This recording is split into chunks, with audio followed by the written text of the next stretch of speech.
going above and beyond in making sure that we are now reaching out to our tribal communities as well. So thank you for picking up that mantle and bringing the Phage Discovery Program to the Flathead region.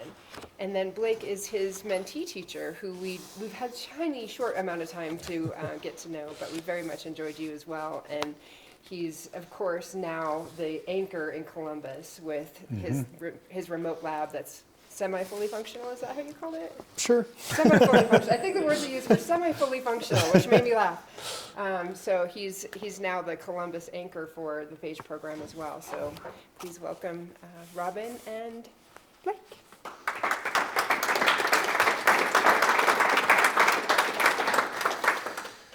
And actually, I think about the third thing that came up, Ray Lynn walked in and she saw me sitting there.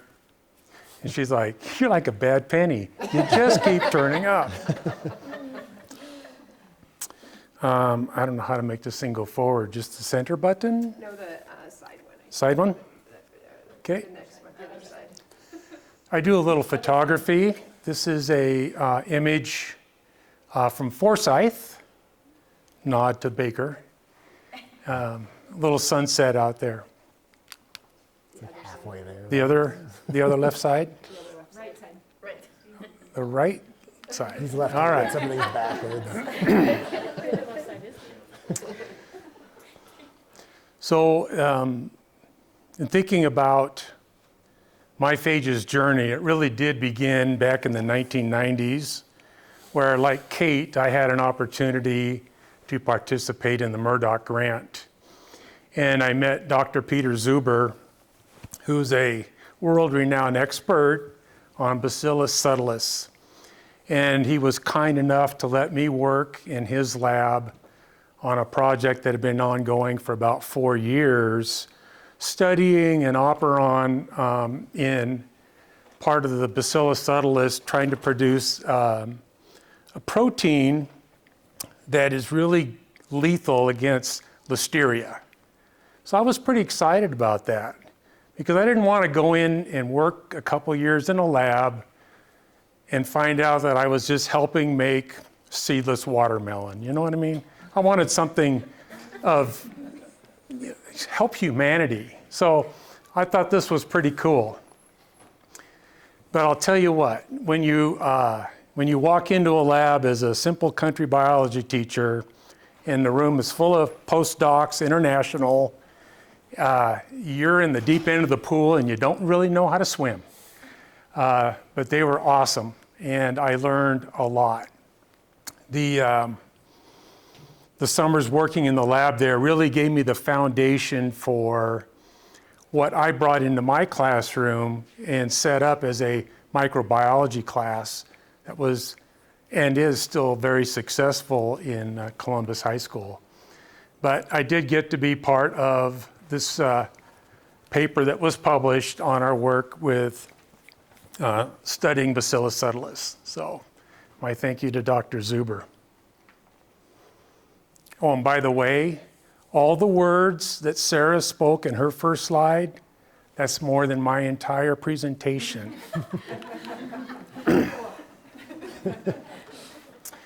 I was fortunate to get invited to the MSSE program, and Dr. John Graves was a master teacher, was my committee chair and a wonderful man, a great friend. And he really helps you meld how to make science interesting to students. And I learned so much. I mean, it was transformational in my classroom, you know, to get away from learning out of the book to learning by doing. And he was a major player for me in that. And so huge thanks to Dr. Graves for his help in my getting my master's in science education. So then, of course, bringing research into the classroom. And Dr. Padula, of course, as everybody's let everybody know already, she's just awesome. She uses the word awesome, but it's never applied to her enough because she is truly awesome. And she will explain things to you a little faster than Sarah, a little higher level. And then Raylene comes in and explains it to us so we understood it. It was so...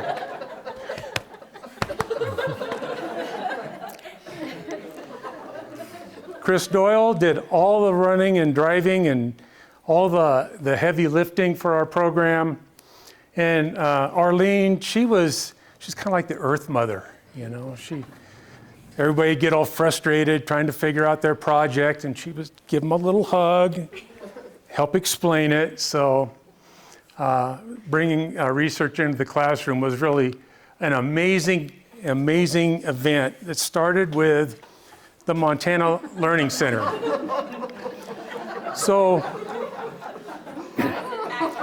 our first summer academy, if you've ever been there, let me tell you, let me set it up. 1930s houses, about 800 square feet each, and they're color-coded. Red house, blue house, the Wicked Witch of the East house, you know, like that. And we were all, portioned into each one. Here's the men's houses over here. And you walk in and it's like, oh, these are steel bunk beds with metal springs and mattresses that are about 4 centimeters thick. And if you're not science, that's about 1.5 inches. And one of my roommates was a wonderful teacher. I think he's retired from Livingston. And he was about this tall and about this wide. And he had barbells and dumbbells. And he set them on the floor in there. He's like, we're going to work out every day too, right? Yes, sir. So I started limping when I was around him, like I had a hamstring injury. But, so you're looking at the steel bunk beds in this little house, and you see all the barbells and dumbbells, and you kind of think about Shawshank. It kind of, like, well, this will be okay. So we went to the basement of the blue house, and that was our lab. And it wasn't quite this bad. There was an outlet right over here. And Dr. Padula's like, we're going to need an extension cord. But we finally got everything all set up, and Steve he had a lot more hair back then. Steve was looking at all this stuff that she'd set up, and he's looking at me like, do you know how to run this? And I'm like, no, I don't. But, and as been alluded to, we're really great at getting snacks now, but this is how it started. We'd go up there and be like, we need something to eat. And Raylene, she's from Butte, she goes, well, just break that pack of cheese sticks in half. You got enough. Send Doyle down the road, get more food. By the end of the week, we had more snacks than the Walmart deli. I think we had more snacks than beer, I don't know. But it was great. Then came Phages. So the 6 mentor teachers, we sit down, and the first thing they say is, you need to find a mentee. And I'm like, a school of 2 teachers. Uh-oh. So I'm thinking, who do I ask? And, well, here's the man, right?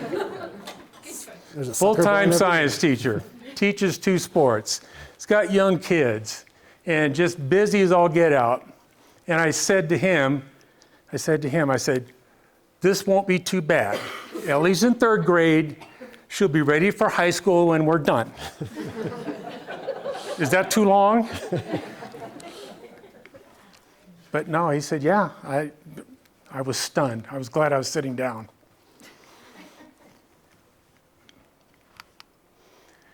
I love summer academies, though. That was really, just working in the lab and practicing our techniques and refining our techniques so that we knew we were building towards that.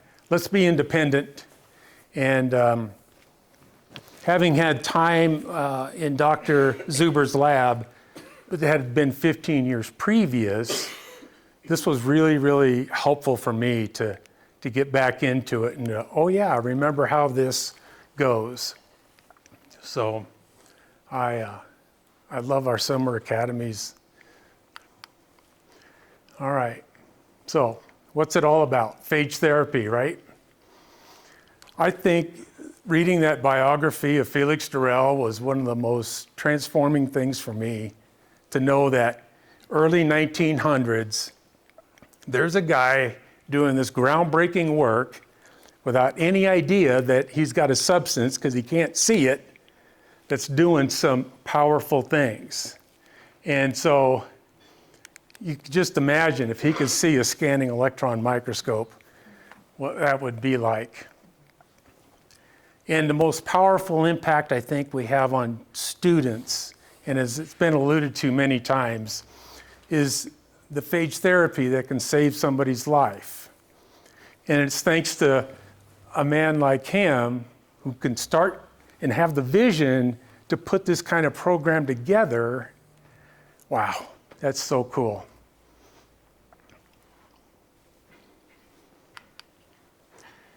Well, and then I retired partway through the program. So I'm done.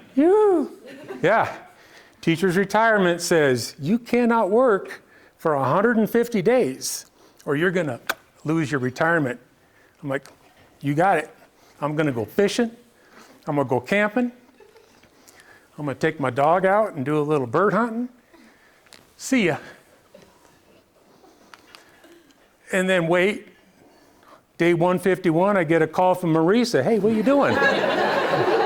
What? Wait, what? Yeah, so, yeah, there's this nice lady up in Salish Kootenai College. She runs a SEPA grant.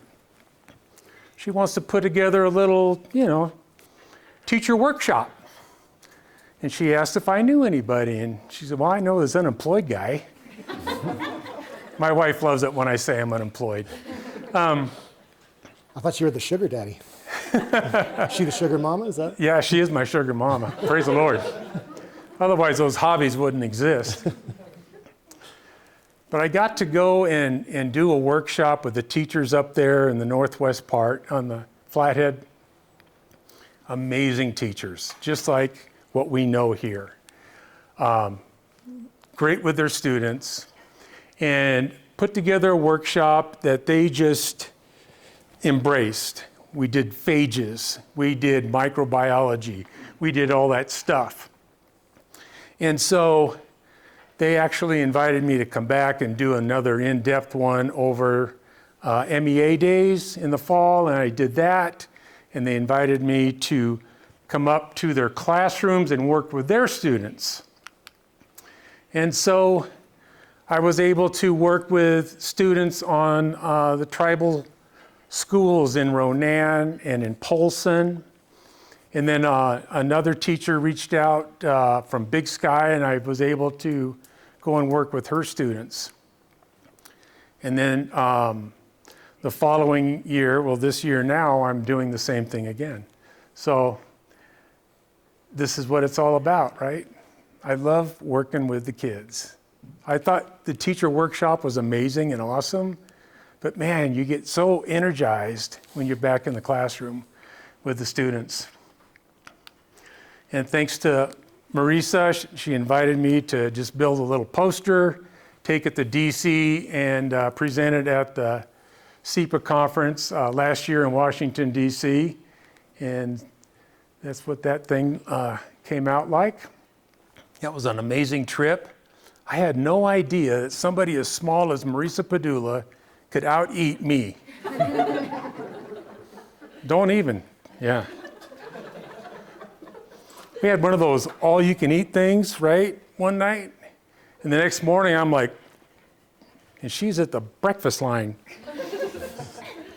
I don't know how she does it. I want a special thank you to my bride, and a special thank you to Tammy. And, I've been a part of an amazing group of people here. And before I get all choky up, I'm going to stop talking.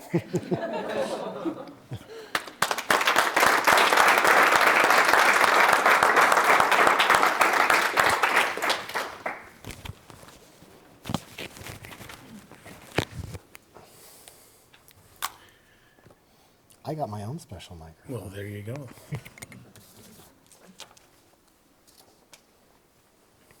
Set this here. Is there a laser? Oh. Hello, my name is Blake Hoge. I'm obviously Robin's mentee teacher. I sat down and decided what to write. The instructions, as you teachers know, are pretty wide open, right? She just kind of said, write whatever you want. And so I pulled my hair, pulled some teeth out, tried to figure out what do I know more than any of the great teachers in this classroom. And honestly, it's not much. I thought Kate did a great job, very heartfelt, lots of good adjectives in there. Sarah and Jean, I can't compete with that. That was awesome, good job. Macaulay's, I don't have a wife to bring up here and do this. So this is a little tongue-in-cheek. There's some, silliness kind of mixed in. There's some red numbers throughout. I kind of had some things I wanted to mix in, some serious, some not. The first one was I want a cool title. Okay, that was my big, long title like you'd see on a real fancy book. It's Phages is a gateway. And notice the picture, right? It coordinates. It's a whole new world. That'll become important later, remember that. And it's a little egocentric. This is about me, okay? Because that's about the only thing that I can talk about that you guys haven't heard or won't hear later, because there's going to be some other good presentations here in a second. And so first, a little self-depreciating here at the beginning. I'm from a little small community called Hoge. All my extended family lives out there. Aunts, uncles, cousins, farmers, ranchers.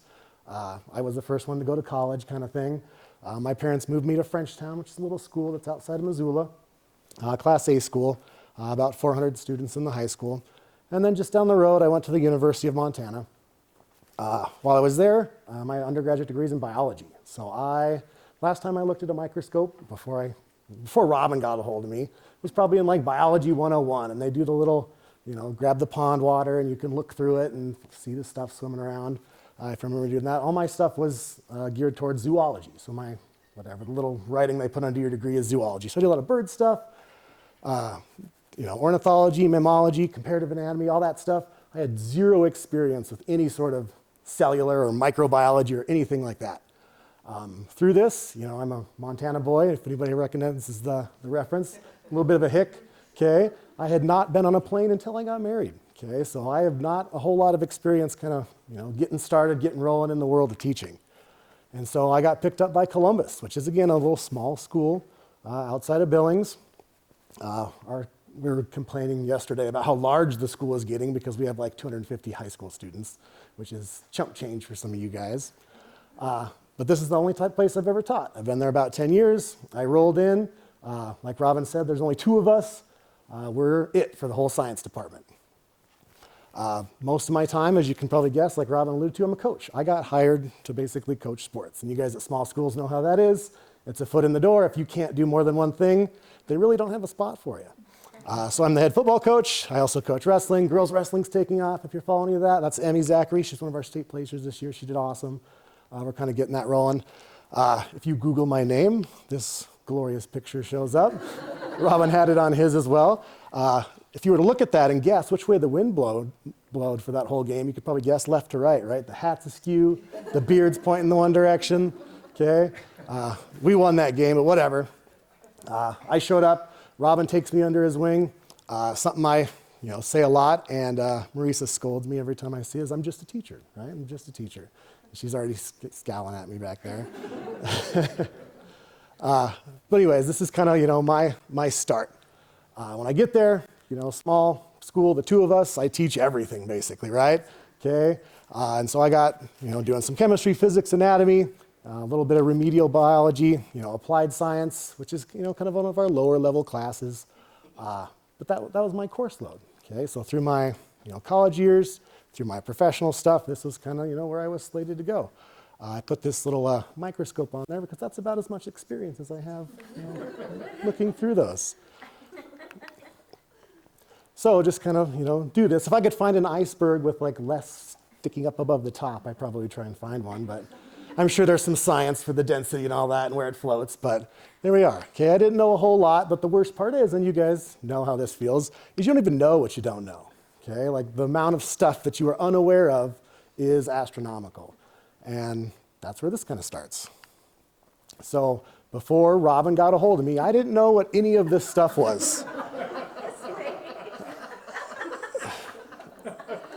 So I'd never heard the word phage before. I knew what a petri dish was, but I'd never made one or played with one or actually even grown any bacteria in there. No idea what a micropipetter was. Robin had a whole box. I've got a whole bunch in my room now, hundreds, probably thousands of dollars worth of them that we use all the time. You keep referencing the cool gun. It is cool. It makes a cool sound. The kids love using it. I remember the talk when Robin came over to my classroom and had to show me what sterile meant and how...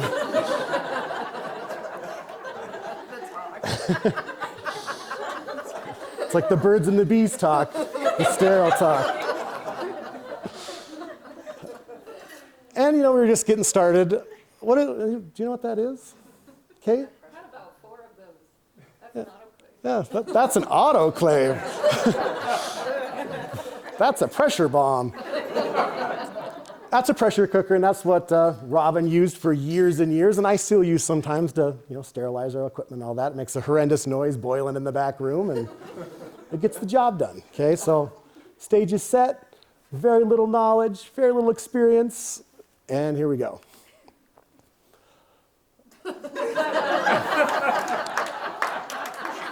So first, number 2, this is the second thing I wanted to mention. And that was the old handlebar mustache. Gerald, should we have him bring it back? No? No? Okay. Look how youthful and happy he looks. Anyways, Robin had a profound effect on my professional career. He totally changed the trajectory of where I was going to go through my teaching and all that kind of stuff. He was my Obi-Wan. And above Robin, of course, was Dr. Padula, and I had to look this up. I love the haircut. She was the Yoda, of course, giving the information down and passing all the way down to me. But this is the part where I'm kind of just cutting in, Ditto what Sarah said, ditto what Kate said, ditto what the Macaulay said. We all went through the program. It was awesome. Things went great. And we'll talk, I'm sure we'll hear more about that here in a little bit. My third thing I wanted to talk about is I never got to make one of these cool slides with all the fancy letters on them. Dr. Padula always has these cool slides on here. This is like in the middle of mine, but here's some random stuff. This was all stuff, and obviously small colleges and stuff that I work with now. But I had no idea that any of this existed, okay? And I didn't even know that I didn't know it existed. And so Robin introduced me to this. Dr. Padula gave him resources. He opened my eyes. He brought me into this community. He, made me a better teacher. And so now, we're going through the Phage program. Like Robin said, this book was huge. I didn't know what Phage meant. We read through. We talked about the Durrell stuff and, where he kind of came up with it. This was a little more, pop culture-y type writing, fiction kind of stuff. But it kind of really made the point. It taught me what this science meant, and it really kind of opened my eyes. You guys have heard mention of these before, but the Summer Academy is huge. We stay at Tech for a week. They teach us all sorts of stuff. It's phage-related. It's not phage-related. It's just a whole culmination of stuff. The monthly meetings are great. Just a little check-in. Dr. Padula is amazing and ecstatic all the time. It doesn't matter if it's snowy or raining or she's hurting from surgery or whatever. She is a joy to be around. And those monthly meetings are great. Checking in. Hey, what's going on? Let's kind of keep plodding along. And so now, I've learned some skills. We're doing this stuff. This is Cadence, looking up at, not a staged photo, okay? Hopefully some plaques in there. Michaela here is with Mr. Hehn, kind of doing the same thing. But now I feel like we're a semi-fully fledged program. We can kind of run a lot of this stuff on our own. And we have lots of new stuff. And so now, coming from small town Montana, very little exposure to anything, I now have all this stuff in my room, okay? And I know how to use it. And I'm teaching other people how to use it. I've totally changed the stuff that I'm teaching. I'm working with a lot of colleges around, a lot of dual credit, which is great. For me, it's fun. I learn new stuff, but it gives the students way more opportunity. They can earn a bunch of dual credit stuff, which is crazy in the small size of a high school that we have. They can basically, most of them that are taking it are interested in science, but they can leave here with 10, 12 credits of science for college before they even graduate. And kind of down here on the bottom, the biggest thing was, I learned a bunch of new knowledge. I got a bunch of confidence about this stuff, and you guys have kind of heard the illusions already. This is a great community. I know I can reach out. If I email any of the teachers in here, like I did about this presentation with Mr. McCauley over there, what the heck are you going to talk about? Okay. They'll respond and they'll help me out. And just kind of having that backing, having that like extra layer of not protection, but like support is huge. And that was something that I didn't know existed. Small school, you're basically your own little business, your own little building in there. Nobody else in the building knows what we're doing. I don't have anybody to lean on besides Mr. Hehn. That community is massive. Some I'm particularly excited about. I left a bunch of stuff for my aides to do. We do some CRISPR, like on Wednesday when I get back. They're actually like growing. They made the Petri dishes themselves. They like streaked the E. coli today. They're growing out the things. So we're going to like do some real science here on Wednesday. And so now, okay, the line is 4 centimeters, inch and a half, okay, a little bit lower, okay. And I still, there's a lot of way to go. I have way more things I could be doing and way more things I can push and get better at. But at least now I'm kind of aware that I know things, I don't know certain things. Like Macaulay said, there's a bunch of different ways we could kind of go through and push this further. The big one that I'm kind of worried on and thinking on is kind of down here at the end is how can we make this last past, okay? And so Mr. Hehn obviously has been retired a few years. I think we're on the second or third science teacher after he's retired. It's just a different ballgame, and I don't know, how long I'll be around. So how can I, integrate this in the school in such a way that like this can continue on past, my existence, Mr. Hehn's involvement, all that kind of stuff.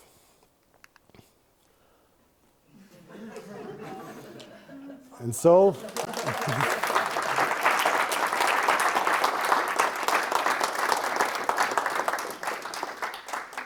and I guess since Robin didn't ask for any questions or anything, questions for either of us? Go ahead. Columbus was the first school we went to in 2015, January 8th. It's a school that I found out like after I left that there was a tire mark on my tire where they were supposed to fix the tire. So I had to stop every time there was a gas station and put air in the tire. And not be late. Oh, because it's 4:30 in the morning and I'm driving to Columbus. Worth every bit of that anxiety to see what they have built in that school. They have great facilities. They don't have to use that autoclave anymore if they don't want to. Nope. But the bravery to just try stuff that's new, for Robin to go out to tribal communities was always, like what that's the whole point of what we want to do is keep this growing. And apparently they keep inviting him back, so he's doing an awesome job. And like each school culture is so different. Like I never would have appreciated that. And I walk in there, and students are joking around. The principal's here. He comes in and sits down, and the students suddenly just silent. Like the students that were engaged, like, oh, I see how it's different here. And they still made it all work. The students, look at those pictures. Like they were so engaged with what was happening, and to be able to teach all those different interdisciplinary skills is what Jack was talking about last night. Science doesn't happen in a vacuum. And so Blake's the role model for that of not just knowing one thing. So thank you both